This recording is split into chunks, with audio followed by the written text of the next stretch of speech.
Hello everyone. तो आज हम क्लास 12 के chapter 1 electric charges and fields के कुछ और टॉपिक समझेंगे। उसमें से सबसे पहला टॉपिक है कूलम्ब्स लॉ। कूलम्ब्स लॉ, अब ये कूलम्ब्स लॉ है क्या? सबसे पहले हम ये समझते हैं कि हमने पिछले लेक्चर में समझा था कि कुछ चार्जेस के बिहेवियर होते हैं जिसमें लाइक चार्जेस रिपेल करता है और अनलाइक चार्जेस अट्रैक्ट करता है। अब जैसे कि ये कोई भी चार्ज, मान लो ये एक पॉजिटिव है और इसके साथ में एक पॉजिटिव चार्ज ही लेकर आया, तो इस पॉजिटिव चार्ज की वजह से इस पॉजिटिव चार्ज पे एक मोशन हुआ उसके फॉरवर्ड की तरफ, बिकॉज ये दोनों कैसे चार्जेस थे? लाइक चार्जेस, तो इनमें क्या होगा? रिपल्शन। तो ये इससे दूर गया। तो अगर ये इसकी वजह से दूर जा रहा है तो इसका मतलब इस चार्ज की वजह से दूसरे चार्ज पे कोई ना कोई फोर्स लग रहा है। अब ये फोर्स क्या है, ये फोर्स कितना है, इसे कैलकुलेट कैसे करेंगे? या फिर सिमिलरली अगर ये नेगेटिव होता तो इस चार्ज की वजह से ये अपनी इस चार्ज की वजह से ये बॉडी इसकी तरफ अट्रैक्ट हो जाती, और ये इसकी तरफ अट्रैक्ट हो रही मतलब इस पे कोई फोर्स लग रहा है, और ये फोर्स क्या है और किससे इसे कैलकुलेट करेंगे ये हम समझेंगे with the help of Coulomb's law. अब जिस फोर्सेस की हमने बात की वो फोर्स के एक मैथमेटिकल एक्सप्रेशन हमें कूलम्ब्स लॉ से मिलता है। कूलम्ब्स लॉ ये स्टेट करता है the magnitude of the electric forces between two static point charges. Again ये किस पे लगता है? पॉइंट चार्जेस पे। और कैसे चार्जेस पे? स्टैटिक, मतलब चार्ज को रेस्ट पे होना बहुत जरूरी है। कूलम्ब्स लॉ के लिए ये कंपलसरी कंडीशन होती है कि जो चार्जेस होते हैं उन्हें रेस्ट पे होना जरूरी होता है, या फिर कोई एटलीस्ट एक चार्ज तो रेस्ट पे हो जिसमें हम कूलम्ब्स लॉ देख रहे हैं। नाउ अगर मैं बात करता हूं कि ये फोर्स किसके बराबर होता है, तो इसमें लिखा है जो फोर्स है is directly proportional to the product of the magnitude of the two charges. अभी कौन से टू चार्जेस की बात कर रहा है? जैसे अभी हमने बात की, एक पॉजिटिव है मान लो, दूसरा भी पॉजिटिव है, इसका चार्ज है Q1, इसका चार्ज है Q2, इनके सेंटर टू सेंटर का डिस्टेंस है R। ओके, और यहां पे सेंटर टू सेंटर लाइन में अगर मैं ज्वाइन कर रहा हूं, क्योंकि कूलम्ब्स लॉ क्या करता है, it works on the centre to centre line joining between the charges. मतलब यहां से अगर फोर्स लगेगा तो इसके सेंटर टू सेंटर जो लाइन बन रही है उसी तरफ मूवमेंट शो करेगा। ओके, तो मैं मानता हूं कि Q1 की वजह से Q2 पे फोर्स लग रहा है, अभी मैं ये देख रहा हूं। तो जो Q1 की वजह से Q2 पे फोर्स लग रहा है, इसे कैलकुलेट करने के लिए इन्होंने बोला कि जो फोर्स होता है that is directly proportional to the product of the charges, magnitude of the product. मतलब यहाँ पे हम माइनस प्लस नहीं पुट करते, यहाँ पे हम सिर्फ जो चार्ज है वो पुट करेंगे, जितना भी चार्ज है, कितने कूलम है वो पुट करेंगे। तो यहाँ पे F is directly proportional to Qn and Q2। Now दूसरा, the forces is inversely proportional to the square of the distance between them. अब इसका डिस्टेंस हमने सेंटर टू सेंटर लिया, इसको हमने r कहा है, तो उसके साथ इस फोर्स का अगेन जो रिलेशन होता है वो इनवर्स के रेडियस के स्क्वायर के साथ होता है। ओके, अब इसे इक्वेशन 1 कहता हूं, इसे इक्वेशन 2।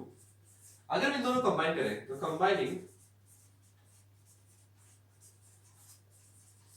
इक्वेशन 1 एंड 2, तो हम इसको ऐसे लिख सकते हैं F is equal to, sorry, F is proportional to Q1 Q2 upon R square. Okay, अभी क्या ये एक रिलेशन है, तो यहां पे हम एक नया कांस्टेंट इंट्रोड्यूस करेंगे कि, ठीक है,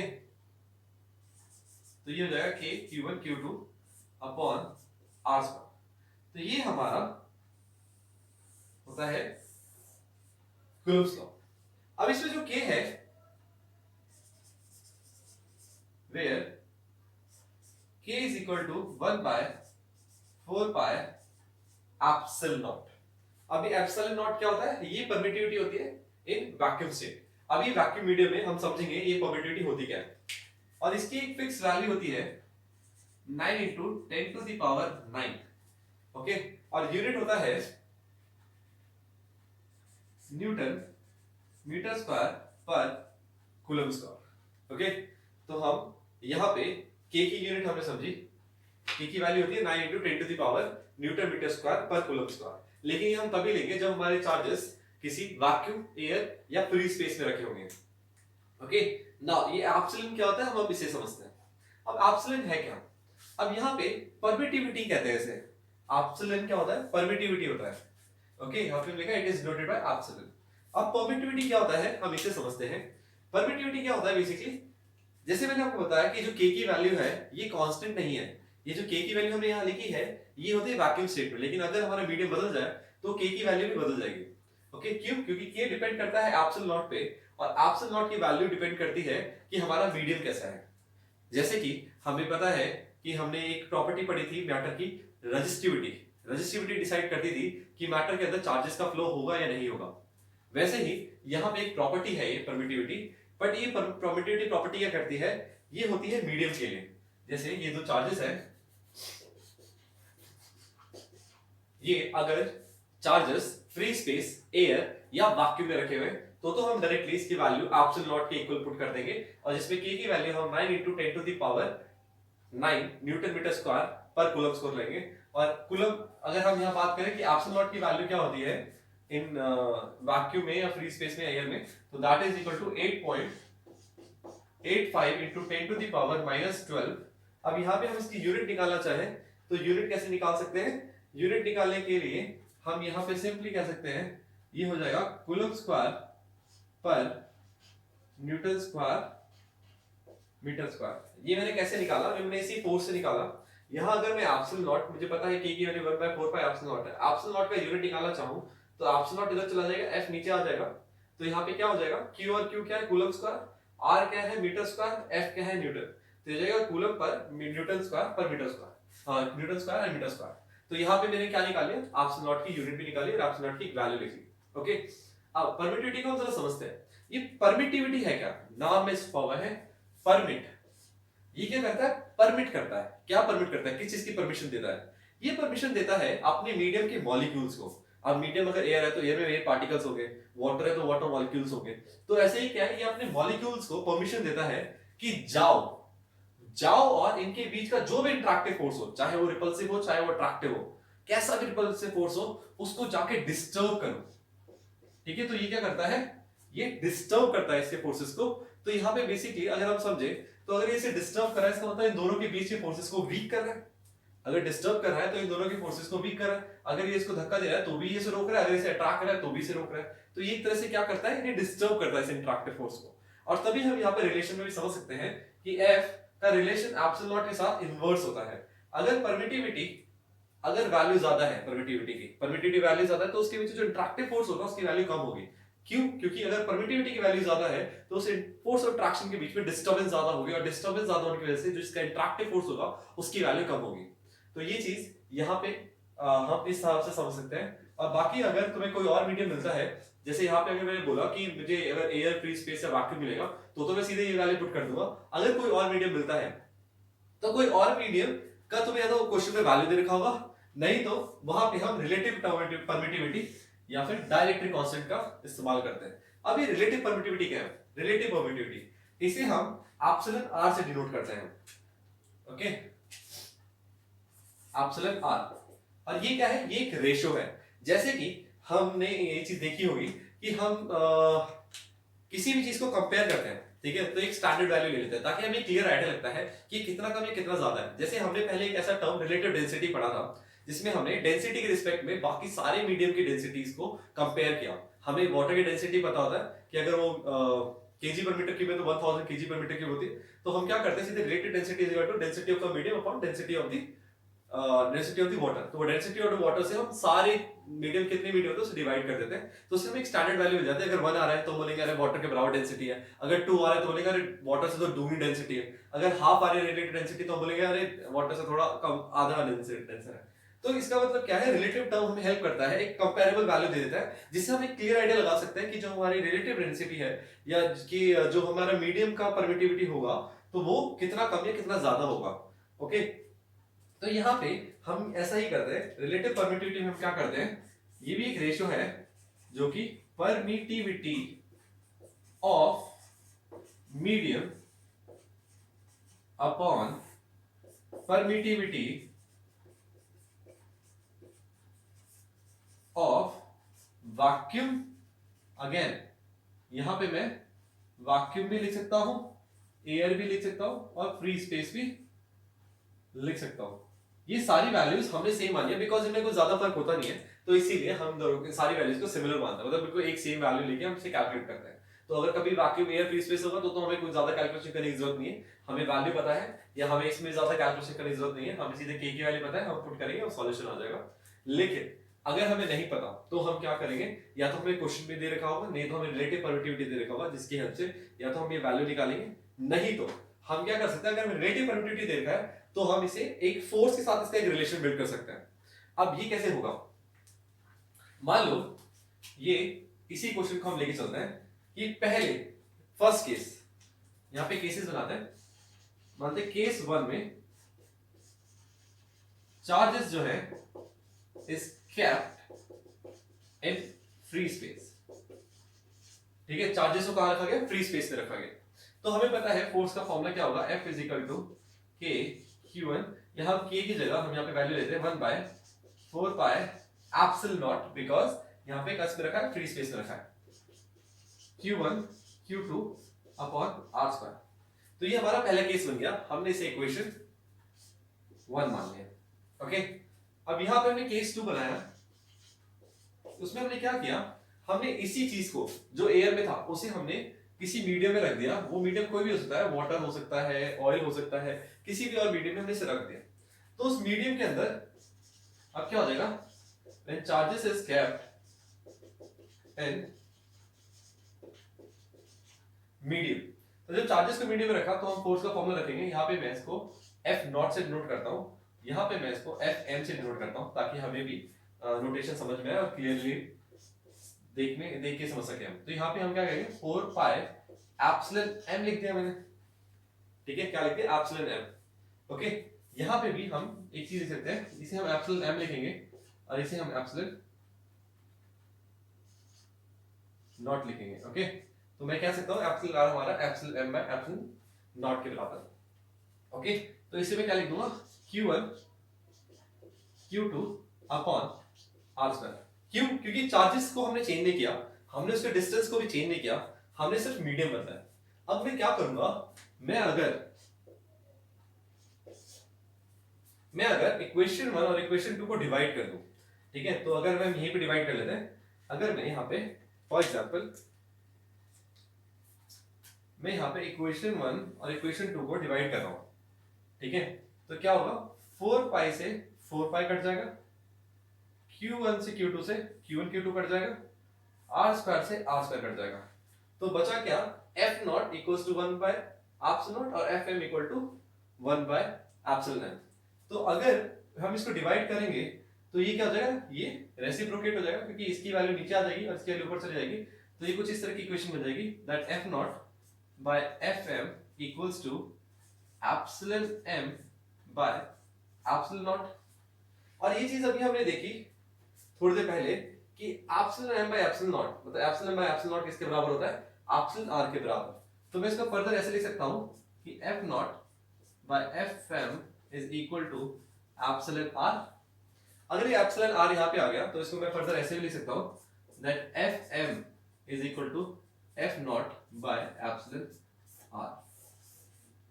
ओके, तो यहां पे हमने देखा कि अगर मुझे स्टैंडर्ड पता है, या मैंने हमेशा ये वैल्यू पुट की, हमेशा मैं सेम इक्वेशन सॉल्व करके सेम वैल्यू पुट करके हम क्या कर रहे हैं, हम फोर्सेस निकालते जा रहे हैं। मैंने फोर्सेस निकाल लिया फ्री स्पेस में या मीडियम फ्री स्पेस में या फिर वैक्यूम या एयर में।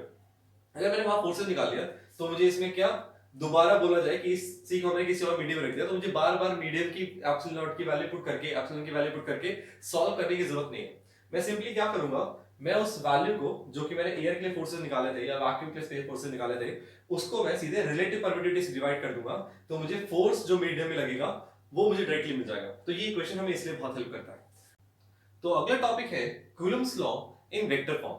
तो Coulomb's law in vector form क्या रिप्रेजेंट करता है, जैसे हमें पता है कि कूलम्ब्स लॉ पे अगर हम बात कर रहे हैं कि वो फोर्सेस देता है, तो फोर्सेस एक वेक्टर क्वांटिटी है, और फोर्सेस अगर एक वेक्टर क्वांटिटी है तो हमारे पास इसका मैग्नीट्यूड निकालेंगे तो रिलेशन है, लेकिन इसकी डायरेक्शन कैसे पता चलेगी ये हम देखेंगे इन वेक्टर फॉर्म।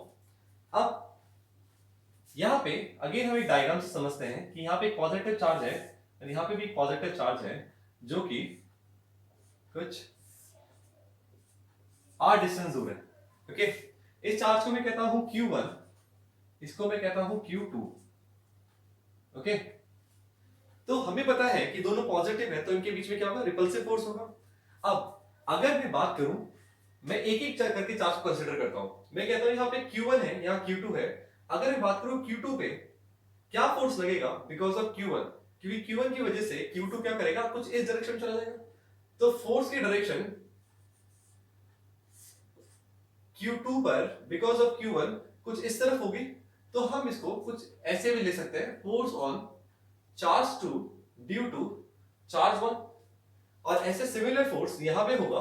अगर बात करूं Q1 पे कैसे फोर्स लगेगा, तो Q1 पे Q2 की वजह से, क्योंकि Q2 भी पॉजिटिव है तो इस पे से रिपल्शन होगा, तो कुछ इस डायरेक्शन में फोर्स लगेगा। तो फोर्स की डायरेक्शन अगर इधर है तो हम इसे कह सकते हैं force on charge 1 due to charge 2। Okay, अब हमने देखा है कि वेक्टर में डायरेक्शन बताने के लिए हमें यूनिट वेक्टर की हेल्प चाहिए होती है। तो कुछ हम इस तरीके से रिप्रेजेंट करेंगे। अगर मैं बात करूं force on charge 1 due to charge 2, तो मैग्नीट्यूड तो सीधे K Q1 Q2 upon R² हो जाएगा। मगर यूनिट वेक्टर क्या होगा, तो यूनिट वेक्टर जो इसके पीछे लगेगा that is equal to R cap 1 2। ये क्या है, डायरेक्शन वेक्टर है, डायरेक्शन यूनिट डायरेक्शन बता रहा है। यूनिट वेक्टर का काम ही होता है, यूनिट की अपनी वेक्टर की वैल्यू अपने आप 1 होती है, लेकिन ये हेल्प करता है सिर्फ डायरेक्शन बताने में। तो यहाँ पे यूनिट वेक्टर हमने रखा R12। ओके, अब कई बार कंफ्यूजन नहीं रहता है बच्चों को कि ये 2 1 है 1 2 है, क्योंकि कई बड़ी बड़ी बुक्स में जैसे एसएल अरोरा में भी आप देखोगे या फिर और भी ऐसी बुक्स में यहाँ पे अगर 1 2 है तो यहाँ 2 1 लिखा हुआ है। बट एनसीईआरटी फॉलो करते हैं हम, तो एनसीईआरटी में ये कंफ्यूजन दूर कर रखा है। यहाँ पे अगर 1 2 है तो यहाँ पे यूनिट वेक्टर भी 1 2 होता है। ओके, क्योंकि दोनों की वैल्यू सेम है। अगर मैं बात करूं कुछ इस वेक्टर के इस तरफ के डायरेक्शन की, तो यहाँ पे जो डायरेक्शन होगा, यहाँ डायरेक्शन है R12, लेकिन इसको हम कहेंगे R2 माइनस R1। लेकिन अगर मैं इसका सिर्फ मैग्नीट्यूड दूं तो ये किसके बराबर होगा, R के, क्योंकि दोनों के बीच का डिस्टेंस तो सेम ही है। और अगर वही फोर्स मैं इधर की तरफ लूं तो इसको हम कहेंगे R21, और ये किसके बराबर होगा, R1 माइनस R2। तो ये शायद बेशक से नेगेटिव है या पॉजिटिव है, लेकिन हमें तो इसके मैग्नीट्यूड से मतलब है, मैग्नीट्यूड तो R के बराबर है, डिस्टेंस तो अभी भी वही है। तो इसीलिए हमें कंफ्यूजन रखते ही नहीं है। हम इतना समझेंगे कि जहां पे हमें कैप लगाना है, तो जहां फोर्स 1 2 है वहां पे हम R यूनिट वेक्टर भी R12 यूज करेंगे। अब हमें पता है, जैसे हम इसको फर्दर भी ले जा सकते हैं। अगर सिंस आई नो इट कि जो यूनिट वेक्टर होता है वो हमारा vector upon magnitude of the vector होता है। ठीक है, इसका मैग्नीट्यूड जैसे मैंने आपको अभी बताया R के बराबर होगा। तो अगर हम ये वैल्यू यहां पुट कर दें, अगर ये वैल्यू हम यहां पुट कर दें तो ये इक्वेशन कुछ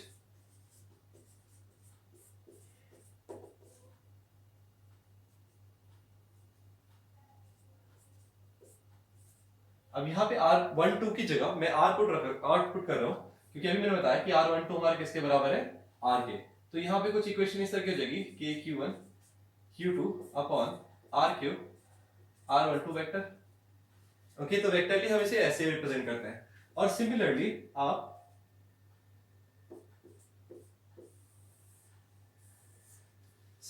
हम 2 1 को भी ऐसे रिप्रेजेंट कर सकते हैं कि 2 1 हमारा कुछ K Q1 Q2 upon R² R21 unit vector, या फिर K Q1 Q2 upon R cube R21 vector.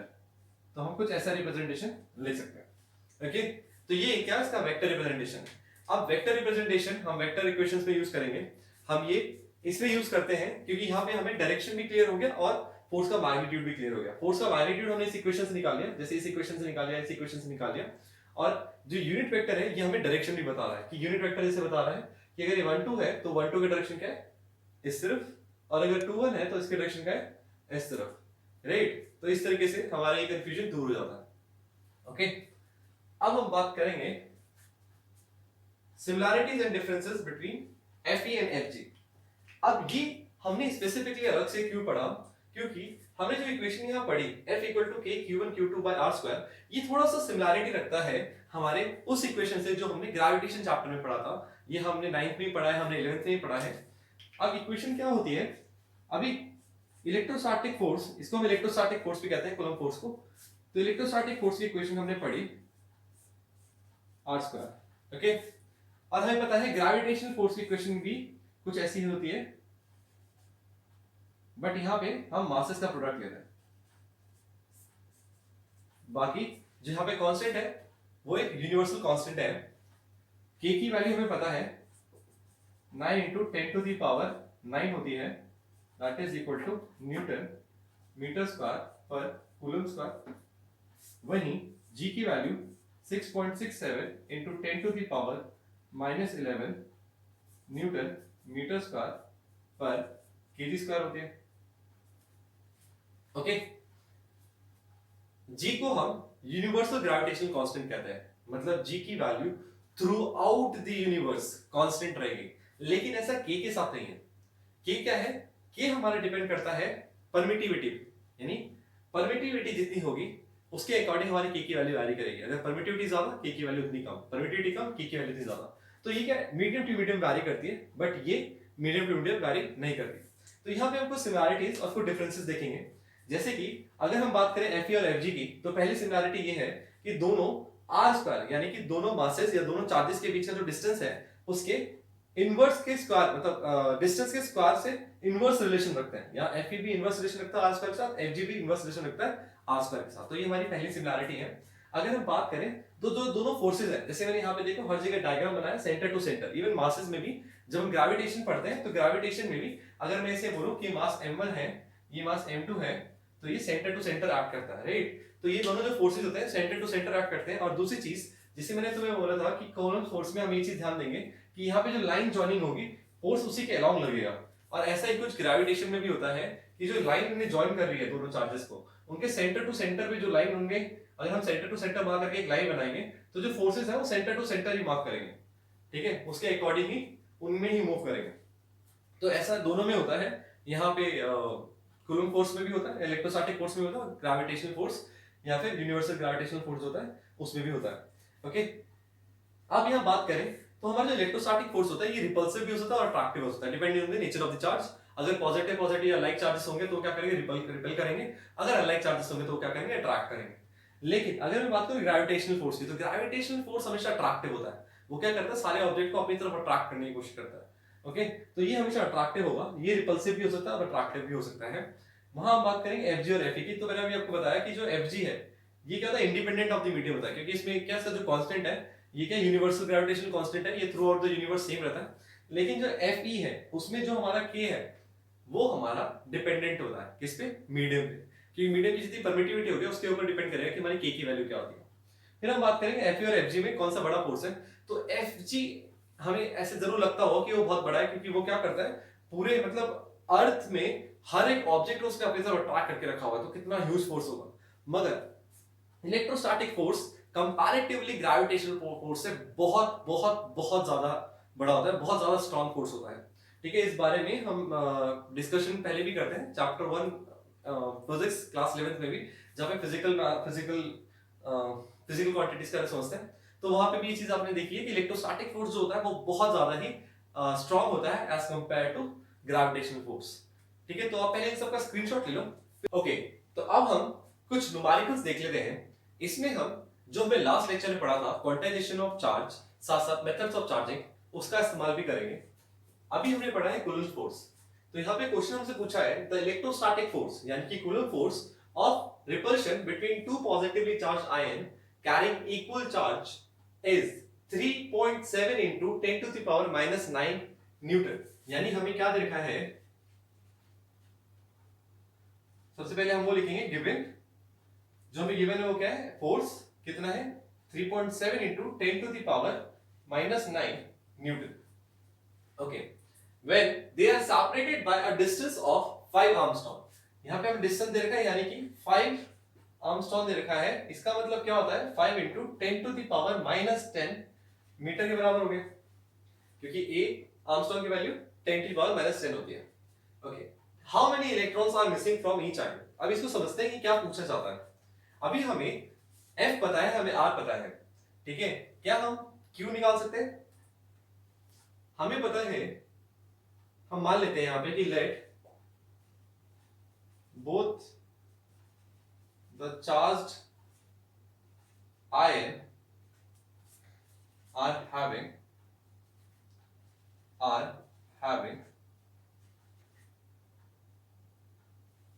Equal charge Q, क्योंकि हमें बोल रखा है इन दोनों का इक्वल चार्ज है, तो हमने क्या मान लिया कि दोनों इक्वल चार्जेस क्या है, Q के बराबर है। अब since we know that according to Coulomb's force या Coulomb's law, F equals to K Q1 Q2 by R square होता है, R स्क्वायर होता है। तो हम क्या करेंगे, F की वैल्यू हमें गिवन है, तो ये हो गया 3.7 इंटू 10 की पावर -9। अब यहाँ पे हमें K की वैल्यू पता होती है 9 इंटू 10 टू पावर 9। Q दोनों का सेम है तो इसको हम Q स्क्वायर कह सकते हैं, अपॉन में R की वैल्यू हमें दे रखी है 5 इंटू 10 की पावर -10 का होल स्क्वायर। अब जो वैल्यू हमें निकालनी है हम उसे लेफ्ट में ले आते हैं, बाकी सारी चीजें एक तरफ कर देते हैं। तो यहाँ पे हमें क्या निकालना है, Q निकालना है, तो Q स्क्वायर एक तरफ आ गया। अब हमें पता है ये क्रॉस मल्टीप्लाई होके हो जाएगा 3.7 इंटू 10 की पावर -9, 5 का स्क्वायर करेंगे हो जाएगा 25, 10 की पावर -10 तो पावर बाहर स्क्वायर है तो मल्टीप्लाई हो जाएगा, तो ये हो गया 20, अपॉन करेंगे 9 इंटू 10 की पावर 9। अब जब हम इसे सॉल्व करेंगे तो 9 ऊपर गया, that will be equal to 10 into, okay हम इसको यहां सॉल्व कर रहे हैं, Q स्क्वायर में 10 हो जाएगा हमारा -38, ठीक है 10 हो गया हमारा -38। कैसे हुआ, हमने यहाँ देखा कि यहाँ पे 9 यहाँ पॉजिटिव है, ऊपर जाएगा नेगेटिव हो जाएगा, तो -9 -18 हो गया, -18 -20 हमारा -38 हो गया। अब बची हुई वैल्यूज 3.7 और 25 और को 9 से डिवाइड करेंगे तो ये समवेयर 10.28 के बराबर आएगा। ओके, अब हमें क्या इसका स्क्वायर रूट करना पड़ेगा क्यों निकालने के, तो जब हम इसका स्क्वायर रूट करेंगे ये वैल्यू हमारी आएगी 3.2 इंटू 10 टू द पावर -19, क्योंकि पावर हाफ हो गई, तो ये हमारा क्यू निकल गया। ठीक है, तो हमारा चार्ज निकल गया। लेकिन हमसे क्यों नहीं पूछा, हमसे क्या पूछा है, how many electrons are missing from each ion. अभी इसका क्या मतलब है, इसका मतलब ये है कि हमें बोला है पॉजिटिवली चार्ज आयन, और हमने देखा था जब भी कोई आयन पॉजिटिवली चार्ज है इसका मतलब इसमें से ये कैसा है, इलेक्ट्रॉन डेफिसिट। अब जब ये इलेक्ट्रॉन डेफिसिट है तो इलेक्ट्रॉन डेफिसिट का मतलब क्या है कि इसमें से जो इलेक्ट्रॉन मिसिंग है हमें वो वैल्यू नंबर ऑफ इलेक्ट्रॉन्स निकालने हैं। तो हमें पता है कि Q इक्वल्स टू NE होता है, Q की वैल्यू हमने फाइंड आउट कर दी, हमें N निकालना है तो वो Q अपॉन E हो जाएगा। Q की वैल्यू क्या है 3.2 इंटू 10 की पावर -19 कूलम। ओके, तो इसको हम एक इलेक्ट्रॉन के चार्ज से डिवाइड करेंगे जो कि होता है 1.6 इंटू 10 टू -19 कूलम। हम इसे कैंसिल करेंगे तो सीधे सीधे 2 पे जा रहा है तो नंबर ऑफ इलेक्ट्रॉन 2 आ गए। ये क्या है हमारा आंसर। ओके, तो इसके बाद अब हम अगला क्वेश्चन देखते हैं, जहां हमें बोला है there are two spheres A and B having equal charge 6.5 into 10 की power -7 coulomb and are identical in size। Okay, तो यहाँ पे हमें क्या बोला है, सबसे पहले हम गिवन लिखेंगे, हमें दो चार्जेस बोले हैं A and B, तो हम बोलते हैं Q1 और Q2 जो कि इक्वल है किसके बराबर है 6. ये इसको हम QA और QB बोल देते हैं कि charge on QA and QB is equal to Q which is equal to 6.5 into 10 की पावर -7 कूलम। ओके, अब यहाँ पे एक third charge of the same size but uncharged is brought in contact with the first। Okay, तो यहाँ पे क्या बोला है कि एक जो चार्ज है हमारा A, उसके साथ एक दूसरा चार्ज थर्ड चार्ज उसे हम C मान लेते हैं जो कि अभी अनचार्ज है, उस पर कोई चार्ज नहीं, यानी इस पे Q क्या है 0 है। इन दोनों को हमने क्या किया, कंडक्ट किया A और C को। तो कंडक्शन में हमने देखा था कि कंडक्शन में क्या होता है, इसमें तब तक ट्रांसफर ऑफ चार्जेस होंगे जब तक दोनों में चार्जेस इक्वली डिस्ट्रीब्यूट नहीं हो जाए। तो यहाँ पे अगर Q है यानी दोनों का मिला के टोटल चार्ज Q है, तो डिस्ट्रीब्यूट होने के बाद अब दोनों में Q/2 और Q/2 चार्ज हो जाएगा। ओके, फिर उसके बाद क्या किया, then brought in contact with the second charge. जब सेकंड चार्ज है यानी कि B जो कि जिसपे अभी चार्ज Q है उसके साथ C को कांटेक्ट में लेकर आए जिसपे अभी चार्ज क्यू बाय 2 है। तो इन दोनों को जब कॉन्टैक्ट में लेकर आएंगे बी और सी को, तो इन दोनों पे टोटल चार्ज कितना है, q plus Q by two which is equal to 3q/2। अब इन्हें जब दोनों में इक्वली डिस्ट्रीब्यूट करेंगे तो एक पे चार्ज आ जाएगा 3/4q और दूसरे पे चार्ज आएगा 3/4q। ठीक है, तो इक्वली डिस्ट्रीब्यूट हो गया। अब दोनों के चार्जेस हमें पता है, फिर हमें इसने पूछा है कि finally remove from both what is the new force of repulsion between A and B. ठीक है भाई, फोर्स निकालना है, कोई बात नहीं। तो हमें पता है ए और बी के बीच फोर्स निकालना है, तो ए और बी के बीच में कूलम फोर्स लग जाएगा। इस पे चार्ज है q/2, इस पे चार्ज है 3q/4। डिस्टेंस हमें दे नहीं रखा तो हम लेट कर लेते हैं, ठीक है, 1 मीटर है डिस्टेंस मान लो। ठीक है, हमारी कैलकुलेशन जाएगी, तो यहाँ पे लिख लो क्वेश्चन में where r is equal to 1 metre. Okay, तो अब इसमें हमने 1 मीटर ले लिया। अब हम फॉर्मूला लगाएंगे F equals to K Q1 Q2 upon R square. अब इस फॉर्मूले में वैल्यूज पुट करेंगे। K की वैल्यू क्या है, 9 इंटू 10 की power 9। Q1 and Q2, Q1 है Q/2, Q2 है 3q/4 और नीचे R स्क्वायर क्या है, 1 का स्क्वायर। तो 1 तो वहां पे 1 का स्क्वायर हट गया। अब हमारे पास क्या बचा, इसे सॉल्व करना है। Q की वैल्यू हमें दे रखी है, तो हम क्या करेंगे, इसे फर्दर सॉल्व करेंगे। 9 इंटू 10 की पावर 9 q/2, यानी कि इसको मैं हाफ बाहर ले लेता हूँ, इसका 3/4 बाहर ले लेता हूँ और Q की वैल्यू एक साथ पुट करता हूँ 6.5 इंटू 10 की पावर -7। अब इसे जब हम सॉल्व करेंगे तो इसकी वैल्यू कम लगभग आएगी